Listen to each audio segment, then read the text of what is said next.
তুমি এইভাবেই আনন্দ করতে চৈতালি।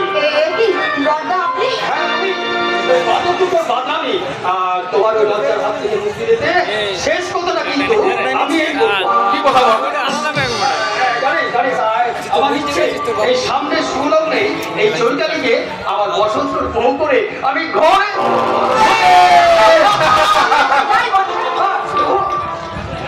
এখনই তোমার যা চলবে না। এই হেমন্ত রায় বহু কষ্ট করে বহু চোখের জল ফেলে সাজিয়েছে তার এই সংসার উদ্যানে। এই তারে ধার রাজ্য তোমাকে নিতে হবে বল। হ্যাঁ তুমি আমি জানি বসন্ত তোমাকে খুব ভালোবাসে আর বসন্ত তোমাকে প্রাণের চেয়েও ভালোবাসে। তাই তো এই তোমাদের ভালোবাসার সুন্দর বাসনটাকে সুন্দর করে সাজিয়ে তুলতে আমি তোমার হাতে তুলে দিলাম আমার মায়ের আশীর্বাদ। হ্যাঁ আমার মায়ের সেই স্মৃতিচিহ্নটুকু দিয়ে আমি তোমাকে আগে গুরুলক্ষ্মী রূপে বরণ করে নিলাম।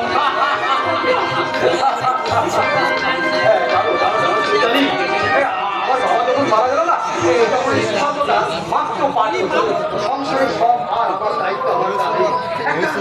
প্রাইমারি স্কুলে চাকরি নিয়ে তুলে নিলাম এই নিরন্ন সংসারের দায়িত্ব। কিন্তু অবশ্যই বাবার আর মায়ের মানুষ করার চিন্তা করতে করতে অস্থির হয়ে শয্যাশায়ী হয়ে পড়ছে। জানো মা একদিন তার গহনার বাক্স আমার হাতে তুলে দিয়ে বললেন,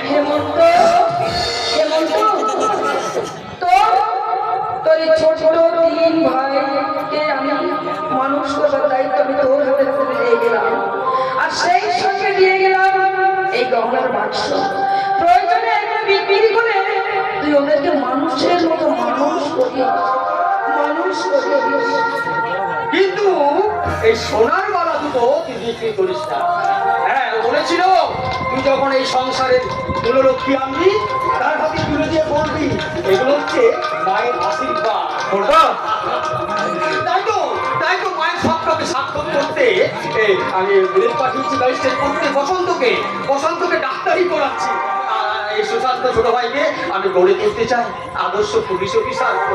কিন্তু বড়দা আপনি কিন্তু আপনার মায়ের দেওয়া দায়িত্বের যোগ্য মর্যাদা রাখতে পারেন। আরে রাখবো কি করে? এই হতবানুর কথা ভাবতে ভাবতে আমার তো নিজের দিকে তাকানোর কোনো সুযোগ আমি পাই না। আর যখন তাকালাম বার্ধক্যকে গ্রাস করে ফেলেছে। তাই যে এগুলো তোমার হাতে তুলে দিয়ে আমি আমার মায়ের আশীর্বাদের যোগ্য মর্যাদা রাখলাম। তুমি আমাদের জন্য তোমার জীবনটা নষ্ট করে দিলে বড়দা। আরে নষ্ট কোথায় রে বোকা? একটা স্বপ্নকে পূরণ করে তিনটে উজ্জ্বল স্বপ্নকে তো আমি সমাজে প্রতিষ্ঠিত করতে পেরেছি। বল এটা কম পাওনা নয় বল তোরা? তবু তো যন্ত্রণা থাকবে কিন্তু তোমার তুমি আমাদের জীবনে না তোদের জন্য না আমি কোনো ত্যাগ করবো না। হ্যাঁ আত্মত্যাগ করবো না। হ্যাঁ শোন এবার থেকে এই সংসারের সমস্ত দায় দায়িত্ব পালন করবে তোদের মেজ ভাই প্রশান্ত।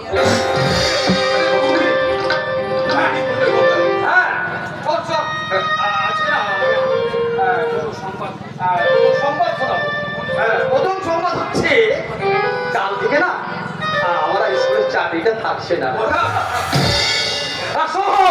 দ্বিতীয় সংবাদটা হলো বিলেত থেকে আজ বসন্ত ফিরে আসছে।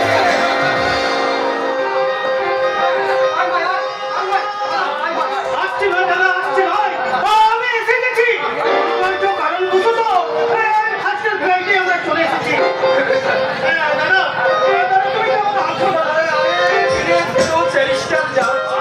সে কি কখনো খারাপ